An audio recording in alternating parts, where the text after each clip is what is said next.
سب سے پہلے تو احسان اللہ احسان سے جو دھمکی دلوائی گئی ہے، ہم سمجھتے ہیں کہ اس کا ایک ڈائریکٹ کنیکشن اس ملک کے وزیر اعظم سے ہے۔ وہ ایک سوچے سمجھے بیان کو اٹھ کر اسمبلی میں دیتے ہیں جہاں وہ اسامہ بن لادن کو شہید کہتے ہیں، اور جب اس بیان کی نفی بلاول بھٹو صاحب کرتے ہیں تو ان کو احسان اللہ احسان ٹویٹر پر دھمکی دیتا ہے، ایسی لینگویج میں جو عام طور پر پختونوں کی نہیں ہوتی، ایسے الفاظ چنے جاتے ہیں جو عام طور پر پختون نہیں استعمال کرتے، اور وہ دھمکی جو ہے وہ دی جاتی ہے، پھر اس کا اکاؤنٹ سسپینڈ کیا جاتا ہے، اور پھر اب پتہ چلا ہے کہ وہ اکاؤنٹ دوبارہ سے ایکٹیو ہے۔ اب بات یہ ہے کہ ہم یہ پوچھنا چاہتے ہیں اور جاننا چاہتے ہیں کہ احسان اللہ احسان اس وقت کہاں ہے، وہ کن حالات میں اس ملک سے فرار ہوا، اور کس ایجنڈے کے تحت وہ اب استعمال ہو رہا ہے دھمکیوں کے لیے۔ یعنی جن لوگوں کو نیب سے یا کیسوں سے نہ ڈرایا جا سکے ان کو مروا دیا جائے اور دھمکیاں دلوائی جائیں دہشت گردوں کے ہاتھ۔ آپ کو یاد ہوگا یہ وہی حکومت ہے اور وہی پارٹی ہے جس نے اس ملک میں طالبان، جنہوں نے 70-80 ہزار پاکستانیوں کے فوجیوں کے لا انفورسمنٹ کے خون سے ہاتھ رنگے تھے، ان کے ساتھ ہاتھ ملانے کو بے قرار تھے۔ یہ وہی ہیں جو ان کو اپنا بھائی کہتے تھے، وہی ہیں جو ان کے دفتر کھلواتے کے لیے کوشاں تھے، یہ وہی ہیں جن کو طالبان نے گارنٹر کے طور پر جو ہے وہ نامینیٹ کیا تھا۔ لہٰذا ہم اس کو ڈائریکٹلی لنک کرتے ہیں اس حکومت سے اور اس حکومت کے سب سے بڑے عہدیدار وزیر اعظم عمران خان سے۔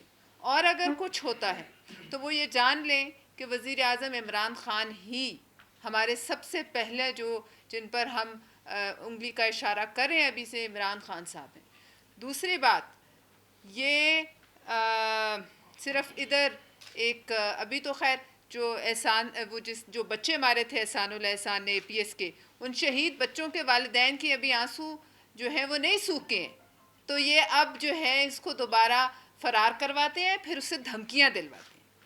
دوسری بات یہ ہے کہ ایک اور آپ نے بڑی اہم جو ہے بات نوٹ کی ہوگی، کچھ دن پہلے افغان ٹرانزٹ ٹریڈ کھول دی گئی ہے۔ واہگہ بارڈر کے ذریعے افغانستان اور بھارت کے درمیان ٹریڈ کو کھول دیا گیا۔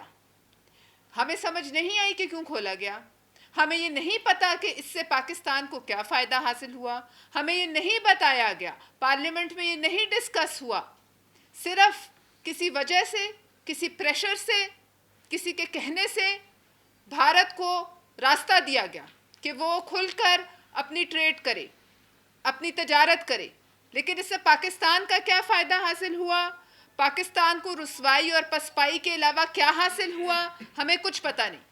اور پھر ہم 5 اگست کو تیاری میں ہیں کہ ہم ایک اور یہاں ڈرامہ رچائیں گے۔ 5 اگست کو یہ حکومت ایک نوٹنکی کشمیر پر یہ کرنے کے لیے پوری تیاری میں ہے کہ کشمیر پر نوٹنکی کی جائے، اور جو ان کے ہاتھوں کشمیر کا سرنڈر ہوا ہے مودی کو، اس سرنڈر کو جو ہے اس پر جو ہے یہاں کھڑے ہو کر رونا دونا اور نوحہ کنا ہوں گے، لیکن اس سے چند دن پہلے بھارت کو فیسیلیٹیٹ کر دیا جاتا ہے۔ ہم یہ پوچھنا چاہتے ہیں کہ آپ کس چیز سے ڈرتے ہیں؟ ہم عمران خان صاحب سے پوچھنا چاہتے ہیں کہ آپ کیوں ڈرتے ہیں اتنا مودی سے؟ یہ کون سا پریشر تھا؟ کس نے کہا؟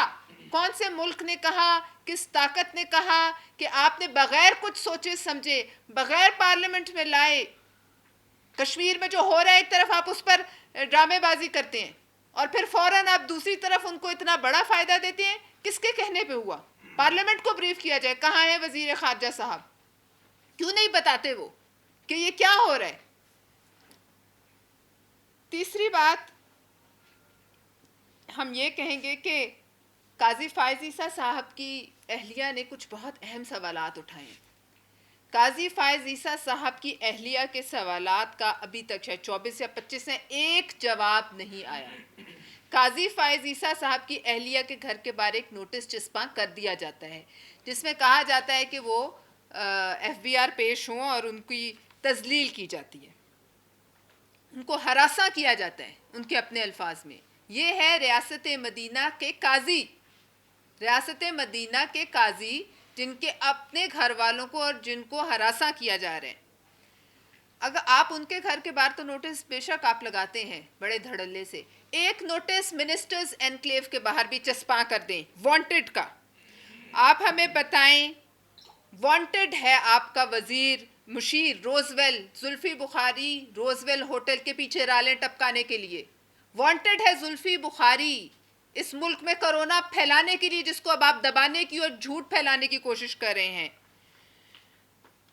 پی آئی اے کو بٹھانے والا کپتان کا وزیر ہے، وانٹڈ ہے سرور خان صاحب. چینی چور، آٹا چور، پیٹرول، یہ سب چوریوں کے پیچھے وانٹڈ ہیں کپتان صاحب کے وزیر. آئی پی پیز کے سکینڈل کے پیچھے وانٹڈ ہیں رزاق داؤد صاحب کپتان صاحب کے وزیر.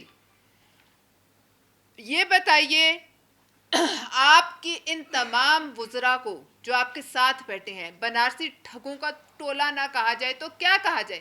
بنارسی ٹھگ انگریز کے زمانے میں ہوتے تھے جو لوگوں کو مار تو دیتے تھے، ٹھگ لوٹ لیتے تھے پھر مار بھی دیتے تھے، گردن مروڑتے تھے. یہ وہی ٹھگ آج پاکستان پہ مسلط ہیں جو نہ صرف لوگوں کو لوٹتے ہیں پر بعد میں اس کی گردن، ان کی گردن بھی مروڑتے ہیں. یہ ہے پاکستانی عوام کا حال.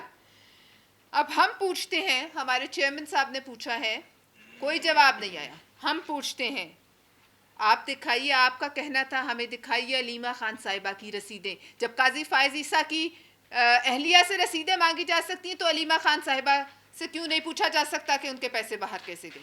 وہ دیں ہمیں منی ٹریل. کہاں ہے بی آر ٹی کا کھاتا؟ کیوں 5 سال سے آپ سٹے اس پہ بیٹھے ہوئے ہیں؟ کہاں ہے معلم جبہ کی اصل کہانی؟ یہ بتائیں. کہاں ہے آپ کی بلین ٹری سونامی؟ 1 ارب ٹریز لگانی تھی. 1 ارب آپ بیچ پھینک دیتے نا تو اس سے بھی پودے اگاتے، اس سے بھی اب تک درخت جوان ہو جاتے. لیکن آپ نے کیا کیا؟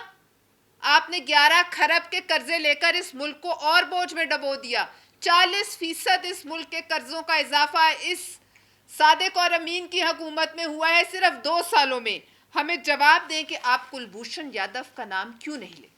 یہ نواز شریف پر ایک بہت بڑا، میاں محمد نواز شریف پر سوال اٹھاتے تھے کہ وہ کلبھوشن کا نام نہیں لیتے. آپ بتائیں کہ اب آپ کو کیا مسئلہ ہے کہ آپ بجائے کہ کلبھوشن کا نام لیں، کشمیریوں کے لیے بات کریں، اس پر آپ جو مگر مچھ کے آنسو بہاتے ہیں. آپ ایک طرف یہ کرتے ہیں، ورلڈ کپ کہتے ہیں میں جیت کر آیا ہوں امریکہ سے اور کشمیر حوالے ہو جاتا ہے. آپ یہاں ڈرامے بازی کرتے ہیں کہ ہم ہر جمعے کو 12 بجے باہر نکلیں گے. کیوں نہیں نکلتے؟ اب کل ہم دیکھیں گے، کل جمعہ ہے، 5 اگست کو بعد دیکھیں گے ہم یہ کیا ڈرامے کریں گے جھنڈیاں لہرا کے.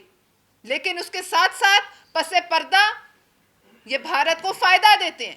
ہم جاننا چاہتے ہیں کہ اس کے جو ہے تانے بانے کہاں جا کے ملتے ہیں، کس ملک سے جا کے ملتے ہیں. ہمیں یہ وزیر خارجہ بتائیں.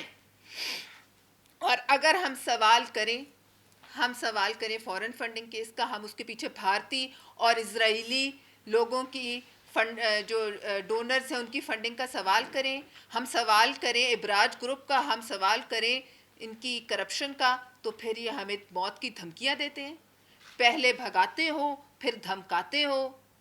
اس سے کوئی ڈرنے والا، اگر آپ سمجھتے ہیں اس سے کم از کم بلاول بھٹو ڈر جائے گا تو آپ کسی بہت بڑی بھول میں ہیں. یہ وہ نہیں ہے جو بہنوں کو گھر پہ چھوڑ کے سیڑھی لگا کے دیوار پھلانگ جائے. یہ اس ماں کا بیٹا ہے جس نے آنکھوں میں آنکھیں ڈال کے دہشت گردوں کو للکارا تھا اور جان دی تھی سڑک کے اوپر. یہ نہ بھولو نیازی صاحب. بہت شکریہ.